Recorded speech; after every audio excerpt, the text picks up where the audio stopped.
वृंदावन बिहारी लाल की जय। राधा रानी की जय। श्री गुरुदेव भगवान की जय। श्री राधे राधे। भक्त प्रश्नोत्तरी कार्यक्रम प्रारंभ किया जा रहा है।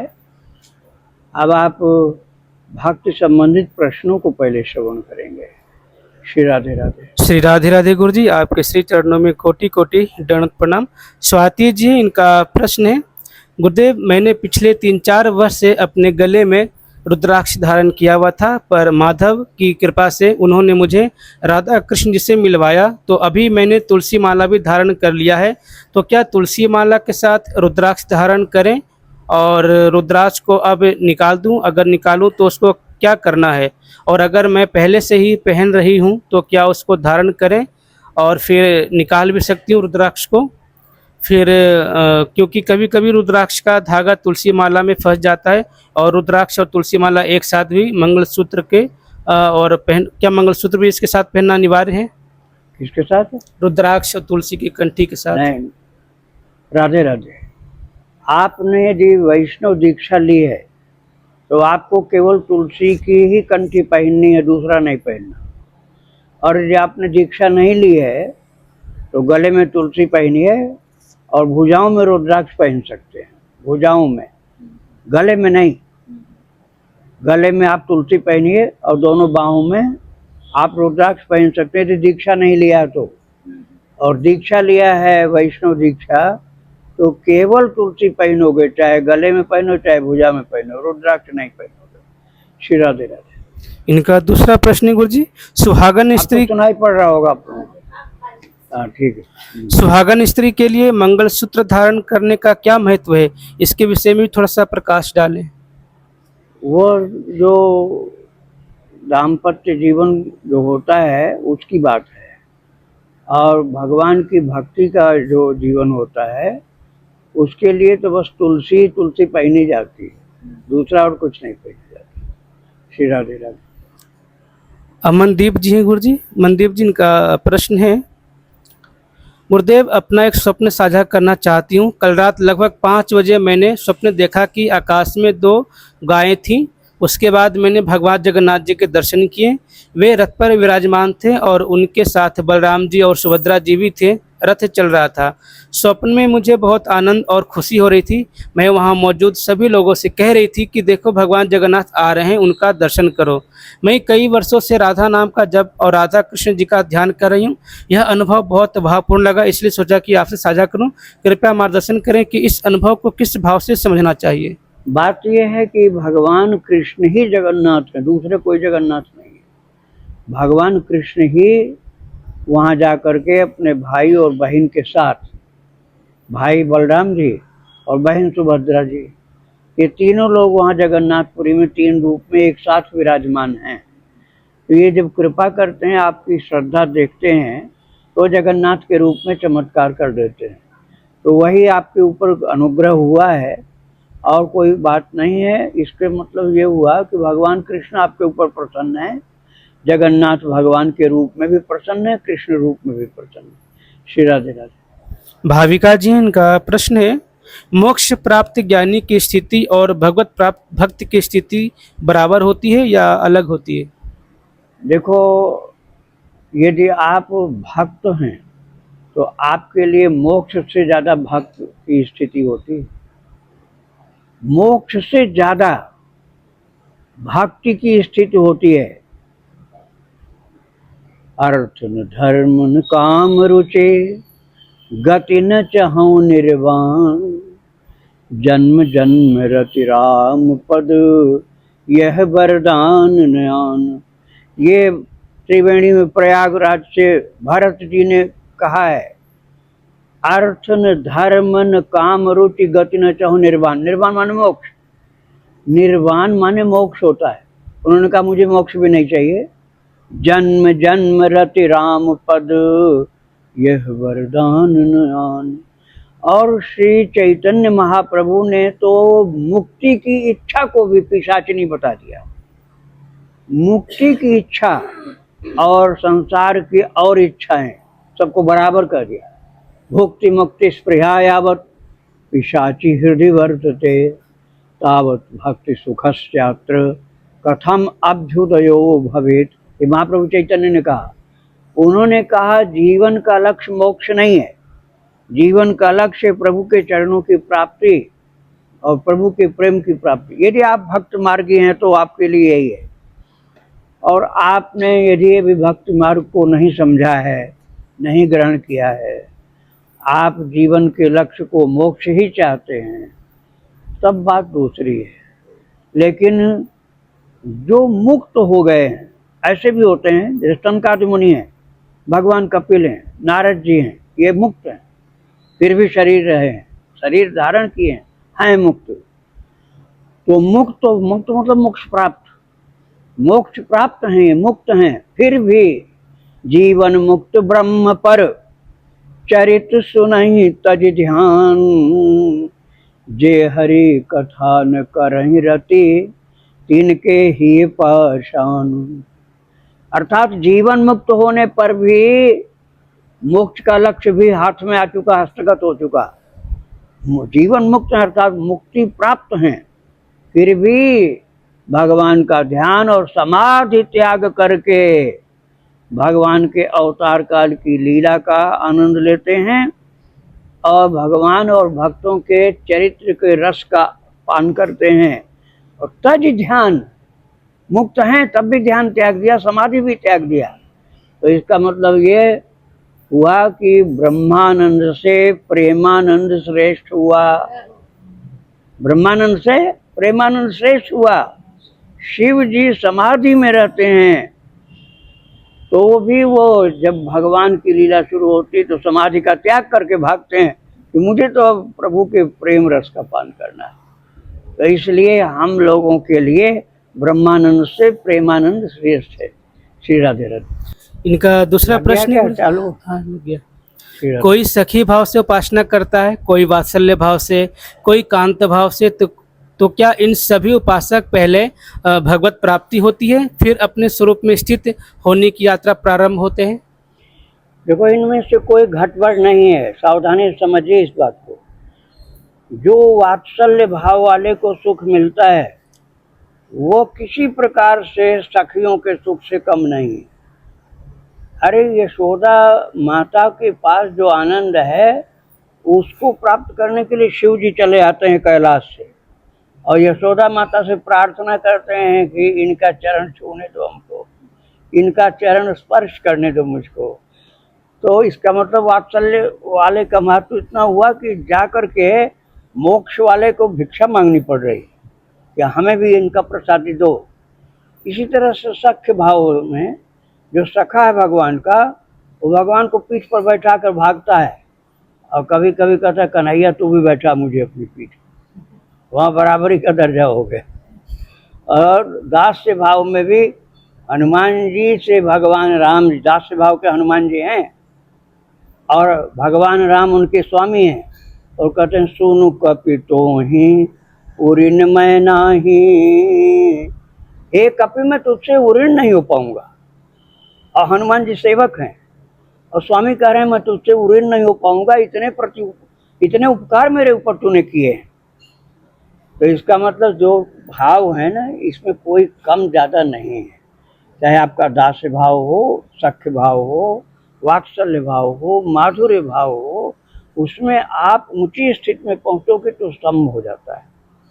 कोई भी कम ज़्यादा नहीं रहता, बस ऊंची स्थिति में पहुंचने की बात होती है। वहाँ भगवान किसी के लिए कम ज़्यादा नहीं रखते, सबके लिए बराबर हो जाते हैं। तो आपको जिस भाव में आनंद आ रहा वही परम कल्याणकारी। श्री राधे राधे। वासु जी गुरु जी, इनका प्रश्न है, क्या भक्ति चरित्र भी अपने संप्रदाय के भक्तों का पढ़ना या सुनना चाहिए या किसी भी भक्त का चरित्र पढ़ सकते हैं?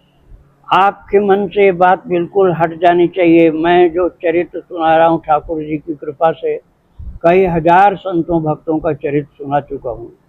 उनमें से मैंने कभी भी संप्रदायवाद नहीं पैदा किया, हर संप्रदाय को बराबर माना हमने।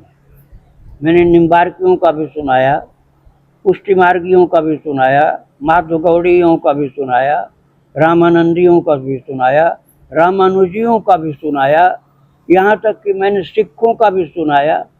वारकरियों का भी सुनाया, और दक्षिण भारतीय जो हैं आलवारों का भी सुनाया।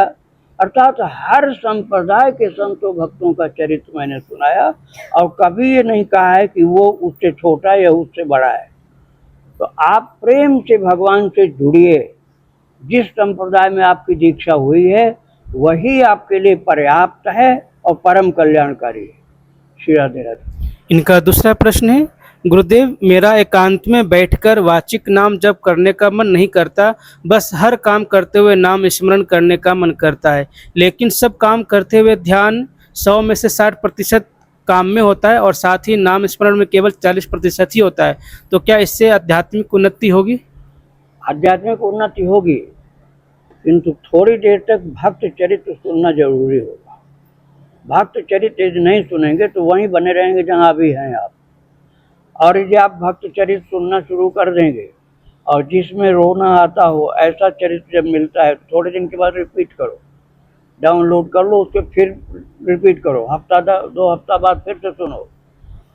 आपको ऐसा लगेगा कि अब मेरी भक्ति ठाकुर जी की कृपा से श्रेष्ठ हो गई, प्रेम उत्पन्न होने लग जाएगा, और प्रेम तो बहुत ही बड़ी चीज है। राधे राधे। प्रश्न है गुरु जी, महाराज जी पूज्य श्री स्वामी रामसुख दास जी द्वारा टीका की गई गीता जी साधक संजीवनी में अध्याय 18 के 12वें श्लोक में एक जगह लिखा है कि प्रारब्ध कर्म करने के लिए बाधित करता है, पेज नंबर 1123 में, और फिर अगले ही पेज में 1124 पर लिखा है कि प्रारब्ध का फल नया कर्म नहीं होता बल्कि परिस्थिति होती है। तो दोनों बातें विपरीत है, कृपया मार्गदर्शन करें। पात्र भेद से है वो। जो ज्ञानी होता है वो प्रारब्ध को डाइजेस्ट कर जाता है। जैसे श्री हनुमान प्रसाद पोद्दार जी की ऊंची स्थिति थी, परम महान ज्ञान युक्त भगवत भक्ति थी, उन्होंने प्रारब्ध को कभी कोई इम्पोर्टेंस ही नहीं दिया। कैंसर था पेट में और वे निकुंज में राधा कृष्ण के साथ रह रहे हैं, निकुंज में राधा कृष्ण के साथ आनंद विहार कर रहे हैं, और पेट में कैंसर है। देखने वाले कह रहे हैं कि भजन करने का क्या फल मिला, इतना कैंसर भोग रहे हैं, और उनको पता नहीं कि कौन क्या कह रहा है, वो तो आनंद से निकुंज रस का पान कर रहे हैं। तो उनको प्रारब्ध कहाँ बाधा डाल पाया, प्रारब्ध उनको बाधा नहीं डाल पाया। और जो हिम्मत हार जाते हैं, कहते हैं हमसे तो कुछ हुआ ही नहीं, अब तो मरना ही मरना है, अब क्या कर पाएंगे, जिंदगी में तो कुछ कर ही नहीं पाए, तो प्रारब्ध से वे हार जाते हैं। तब उनके लिए प्रारब्ध निकृष्ट कर्म कराने वाला बन जाता है। वास्तव में वो निमित्त बनता है, निमित्त है वो, वास्तविक कारक नहीं है। लेकिन व्यक्ति का जब साहस खत्म हो जाता है तो निमित्त बन करके प्रारब्ध हरा देता उसको। इसलिए अपने लक्ष्य पर दृढ़ रह करके संतों के महान चरित्र को सुनते सुनते बहुत प्रेम के साथ अपने भगवत भक्ति में ही, चाहे हमारी जो दशा हो शरीर की प्रारब्ध के कारण, उसको बिल्कुल मन से हटा करके लगे रहो कि मरना तो है ही, हम भक्ति क्यों छोड़ें, हम भगवान की पूजा ध्यान भक्ति क्यों छोड़ें, हम भक्ति करते करते मरेंगे। तो तुम जीत जाओगे, प्रारब्ध हार जाएगा, और तुमने अपनी हार पहले ही मान ली तो प्रारब्ध विजयी हो जाएगा, तुम्हारी हार हो जाएगी। इसलिए सावधानी रखनी है, जो प्रारब्ध होगा भोगेंगे किंतु भक्ति नहीं त्यागेंगे। श्री राधे राधे। शालिनी जी गुरु जी, इनका प्रश्न है, गुरुदेव जैसे माँ मीराबाई जी ने और रानी रत्नावती जी ने अपने केसों को उतरवाया था, अर्थात अपना सिर मुंडवाया था, फिर उन केसों का क्या किया था उन्होंने, और आज के समय में भी स्त्रियां क्या अपना सिर मुंडवाती हैं, तो उन केसों का क्या करती है? अब आपके सामने कभी ऐसा मौका आवे तो आप केसों को यमुना जी में गाड़ देना, यमुना जी की बालू में। अब वो लोग तो 500-700 साल पहले थे, उनके केस कहाँ गाड़े गए हम नहीं जानते, लेकिन यमुना जी के बालू में गाड़ देना, मुंडन करा लो और राधे राधे गाओ, वृंदावन में नाचो। तो केस की चिंता यमुना मैया करेंगे, आपको नहीं करना होगा। श्री राधे राधे। खुशीपाल जी हैं गुरुजी, इनका प्रश्न है गुरुदेव, माताओं को सिर के बालों को बेचना चाहिए या नहीं, और इसका सही सदुपयोग क्या है? बेचने के लिए ये लोग नहीं करते। ये जो मुंडन कराते हैं ना, ये बेचने के लिए नहीं करते। वह नाई का काम होता है और वहाँ के कॉन्ट्रैक्टर का काम होता है, जहाँ पर ये सब काम होता है। जैसे दक्षिण भारत में जाते हैं ना लोग, तो तिरुपति बालाजी में, तो वहाँ पर कई लोग केस अपना मुंडन कराते हैं। तो मुंडन कराने वाला पैसा नहीं लेता है। जैसे मान लो हम मुंडन कराए, तो हम वहाँ किसी से पैसा अपने केस का नहीं लेंगे। वो तो भाव से अर्पण किया गया है कि हम प्रभु आपके चरणों में अपना जो कुछ कर सकते हैं अर्पण कर दें। अब वहाँ पर ढेर लग जाता है, ढेर, क्योंकि लाखों लोग कराते हैं। तो उस केस को जहाँ पर उपयोग में आता है, कुछ सेवा में लगाते हैं, कुछ उसको बेचते हैं, कमाते हैं। जिनके जो समझ में आते हैं वो अपना धंधा भी करते हैं। तो उसमें आपको कोई पाप नहीं लगेगा। आपने तो अर्पण किया भगवान की सेवा की बुद्धि से, भाव से। राधे राधे।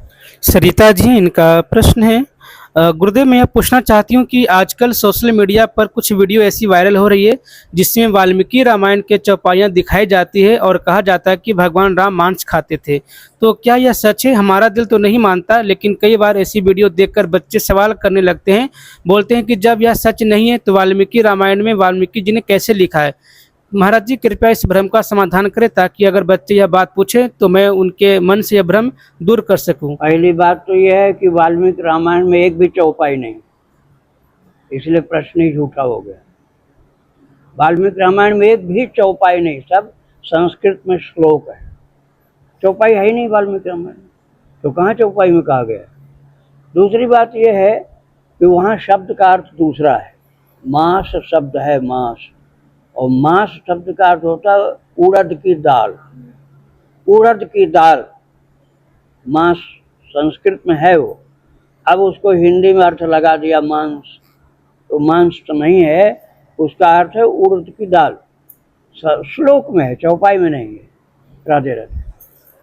प्रश्न गुरुजी दिव्यांशु जी का, अक्सर संतों से सुनता हूँ कि रात के 2-3 बजे उठकर भजन करना बहुत श्रेष्ठ है।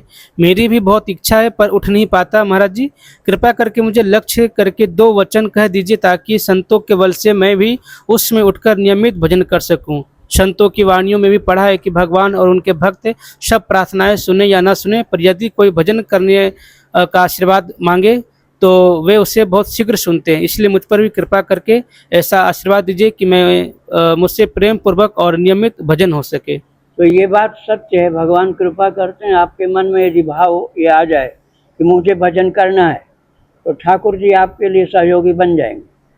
लेकिन आप यदि अपना आलस्य नहीं त्याग पाओगे, तो आलस्य ही मनुष्याणाम शरीरस्थो महान रिपु नास्ति उद्यम समो बंधु ये कृत्वा नावसीदति।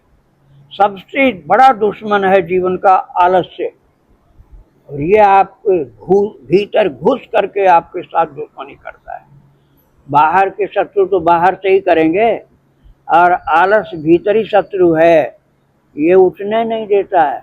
अब भगवान से आपने कहा है कि हमको जगा देना, हम भजन करेंगे, ठाकुर जी तो जगा देंगे, लेकिन तुम्हारा आलस तुमको नहीं उठने दिया, तो भगवान का दोष कहाँ हुआ? भगवान ने तो अपनी कृपा कर दी। अब उस कृपा का लाभ नहीं आप उठाना चाहते हो, तो दोष आप ही का होगा। इसलिए प्रभु की कृपा का लाभ उठाने के लिए आलस्य का त्याग आपको करना पड़ेगा। उसके लिए एक तरीका मैं बता रहा हूँ। 2 गिलास पानी पी करके सो, और वो पानी आपके पहुँच जाएगा यूरिनरी ब्लैडर में, और वह आपको जगाएगा और बाथरूम तक ढकेल के ले जाएगा। और वहाँ जाने के बाद तौलिया लेके जाना, उसके बाद नहा करके, खूब अच्छी तरह से नहा करके, तब तौलिया लपेट के बाहर निकलो। सोने का काम नहीं। अब करो कसरत, थोड़ा प्राणायाम करो, दंड बैठक करो, और फिर भगवान का नाम चिल्लाओ खूब जोर जोर से। न तुमको नींद आएगी, और नहा लिया है तो आलस्य भी खत्म हो जाएगा। तो ये ऐसा नहीं करना पेशाब करके आके फिर सो गए, तो फिर गलत हो जाएगा। ऐसा करोगे तो बहुत गलत हो जाएगा। श्री राधे राधे। प्रश्न है गुरुजी, कृपया करके मीराबाई का चरित्र सुनाने की कृपा करें।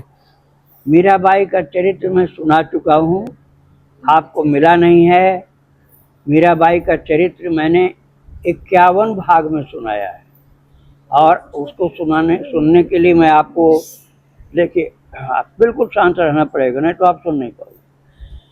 मीराबाई के 51 भाग के चरित्र को सुनने के लिए आप भक्ति आश्रम चैनल पर जाओ, यूट्यूब में भक्ति आश्रम, उसमें पॉडकास्ट पर जाओ। पॉडकास्ट के सबसे नीचे मीराबाई लिखा हुआ 51 भाग, उसको पहले भाग से सुनना शुरू करो और आखिरी तक सुनो। इतना विस्तृत चरित्र कहीं मिलेगा ही नहीं, और आनंद की खान है बिल्कुल वो। श्री राधे राधे। प्रश्न है गुरुजी, गुरुजी मैं आपसे दीक्षित हूँ, हम नए दीक्षित शिष्यों के लिए क्या आज्ञा है? फिर से। हम नए दीक्षित शिष्यों के लिए क्या आज्ञा है? अच्छा, दीक्षित हैं ये। दीक्षित शिष्य जो हैं उनके लिए सबसे बड़ी बात यह है कि गुरु और भगवान, ये मेरी बात आप मानोगे तो फायदा आपका है। गुरु और भगवान को डिवाइन माना जाता है, मर्त धर्म नहीं माना जाता, मरणशील नहीं माना जाता। ऐसा नहीं कि भगवान तो डिवाइन पावर वाले हैं और गुरु को मान लिया कि ये हमारे जैसे ही ये भी है मरण धर्म, पूरा कचरा वाले शरीर वाले, तो आपका गुरु भक्ति खत्म हो जाएगी। तो आपके अंदर भाव होना चाहिए कि हमारे गुरुदेव भगवान के पार्षद। भगवान यदि मान सको तो मानो, ये बड़ा मुश्किल है, तो भगवान के पार्षद तो मान सकते हो कि हमारे गुरुदेव भगवान के पार्षद हैं, भगवान के पार्षद हैं, ऐसा भाव आपका टिक जाएगा। भगवान है ऐसा जल्दी टिकेगा नहीं, लेकिन भगवान के पार्षद हैं। मैंने किसी को कहते हुए सुना एक संत के लिए कि हमारे गुरुदेव तो नारद जी हैं। तो अब वो किसी संत के लिए वो कह रही थी माता। तो मेरा कहने का जो तात्पर्य है, मैं इसलिए बता रहा हूँ कि नारद जी पार्षद, यद्यपि भगवान के अवतार हैं वो, लेकिन आप पार्षद तो मान सकते हो। ऐसा भाव गुरु के प्रति होना चाहिए। और भगवान परम कृपालु, सदा हमारे ऊपर अनुग्रह रखते हैं, ऐसा विश्वास आपका बन जाए तो आपको कृपा का दर्शन होने लग जाएगा, और उसी कृपा के दर्शन के द्वारा आप आगे बढ़ते चले जाओगे, कोई रोक नहीं सकता आपको। तो जीवन भगवान के लिए, गुरु के लिए अर्पण करो और उन्हीं के लिए सब कुछ कार्य करो।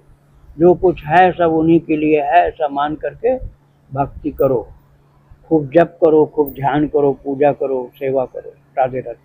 गुरुदेव प्रश्न है कि भगवान से वैसा प्रेम कैसे करें जैसे वो हमसे करते हैं?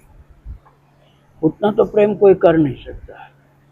जितना प्रेम भगवान हमसे करते हैं उतना हम नहीं कर सकते, लेकिन फिर भी कोशिश करनी चाहिए। बात यह न, जैसे माँ होती है, संसार में माँ का उदाहरण दिया जाता है, माँ भी भगवान के बराबर नहीं हो सकती। माता पिता स्वार्थरत ओ, ऐसा रामायण में लिखा। वो भी स्वार्थ थोड़ा रहता है, यद्यपि और लोगों से कम स्वार्थ रहता है माता का, किंतु भगवान की जैसा कोई सच्चा परोपकारी, तुलसीदास जी ने कहा है, हेतु रहित जग जुग उपकारी, तुम्हार सेवक असुरारी।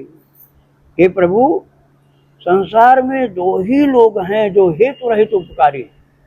हेतु रहित का मतलब अहेतु की कृपा करने वाला, बिना कारण की कृपा करने वाले दो ही हैं। कौन? तुम और तुम्हार सेवक, अर्थात सच्चा भगवत भक्त और भगवान। ये बिना किसी स्वार्थ के कृपा करते हैं। तो हम उतना कैसे कर पाएंगे? भगवान के बराबर हम नहीं कर सकते, लेकिन हम कोशिश करें कि हम भी भक्त बन जाएं। तो जैसे भगवान सदा कृपा करते हैं बिना स्वार्थ के, ऐसे हम भी करने लग जाएं उन्हीं के सानिध्य में रह करके। तो ऐसा प्रयत्न करना चाहिए। श्री राधे राधे। दूसरा प्रश्न है गुरुजी, ओम का जप क्या अपवित्र अवस्था या जैसे चलते फिरते भी कर सकते हैं? अगर नहीं तो वैदिक धर्म को फॉलो करने वाले कैसे अनवरत नाम जप करें? देखो भाई, मैं इस बात को ज़्यादा इसमें नहीं पढ़ना चाहता, थोड़े में बताना चाहता हूँ। अब है महापुरुषों की बात, लेकिन उससे शिक्षा मिलती इसलिए बता रहा हूँ। मेरा किसी के प्रति पक्षपात नहीं, आप पहली बात को समझ लो। श्री करपात्री जी का भी मैंने भक्त नामावली में नाम लिया है और उड़िया बाबा का भी नाम लिया है, लेकिन करपात्री जी कहते थे कि मैं उड़िया बाबा के यहाँ तब आऊँगा जब हरि बाबा ओम न बोले। मैं प्रार्थना कर रहा हूँ, आप लोग अन्यथा मत लीजिए, कि सार उसका समझिए। हरि बाबा सिख हैं, ओम बोलते हैं करपात्री जिनका, इसलिए मैं नहीं आऊँगा। अब उड़िया बाबा को ये बात जची नहीं। उन्होंने कहा करपात्री को मैं विद्यार्थी समझ के बुला रहा था, वो आचार्य है तो मत आओगे।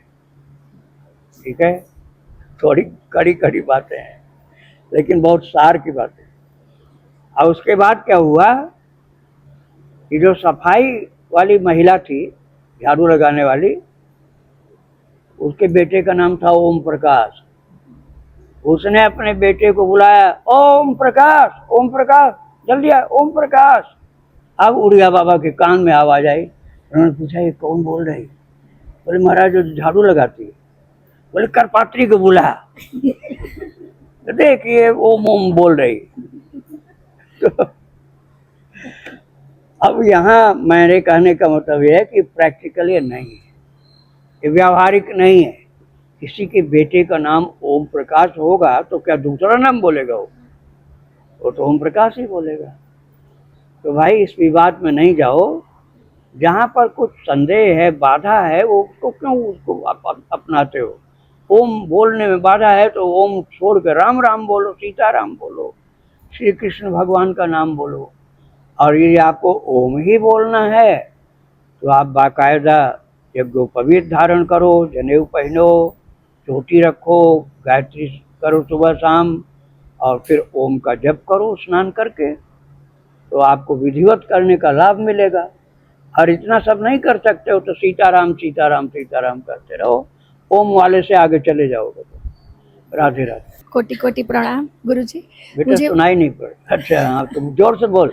मेरा आवाज नहीं निकलेगा इतना। हाँ, मैं क्या पूछ रही थी, हम लोग घर में सूतक बच्चे के जन्म के टाइम और कोई गुजर जाए तो वो टाइम रहता है, तो उस टाइम हम भगवान की सेवा कैसे कर सकते? हाँ बता।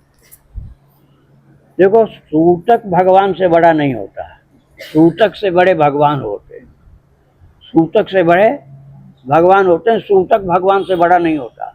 तो जो बड़ा होगा उसका इम्पोर्टेंस बढ़ जाएगा ना। अभी राष्ट्रपति आवे तो छोटा छोटा जो अधिकारी आने वाला होगा कोई, तो कहेगा नहीं भैया उस दिन नहीं जाएंगे, वहाँ बाधा पड़ जाएगी।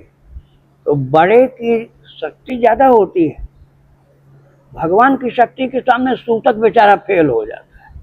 सीधी बात है, यदि भगवान का कार्य है तो सूतक को उठा के फेंक दो, कुछ नहीं मानो तुम सूतक, और कोई दोष नहीं लगेगा। अब तुम नास्तिक हो, भगवान की भक्ति करना नहीं है, तब तो सूतक की ही सेवा करते रहो। समझ में आ गई बात कि नहीं? भक्ति करना है तो सूतक को भूल जाओ, और भक्ति नहीं करना है तो सूतक को ही माथे चढ़ा के रखो। राधे राधे। दूसरी माला को इमरजेंसी के लिए रखो। कभी पहली वाली माला तुम्हारी बंदर लेके भाग गया तो जप कहाँ से करोगे? तो उस माला से जप करना, जो नहीं जप करने में आ रही ना, वो उस दिन काम देगी। उसको फेंकना नहीं, किसी को देना नहीं, अपने काम के लिए। माला टूट गई या खो गई या बंदर ले गया, चोरी हो गई, तो आपकी रखी हुई माला काम आएगी, इसलिए उसको रखना। राधे राधे। वृंदावन बिहारी लाल की जय, राधा रानी की जय, श्री गुरुदेव भगवान की जय। श्री राधे राधे।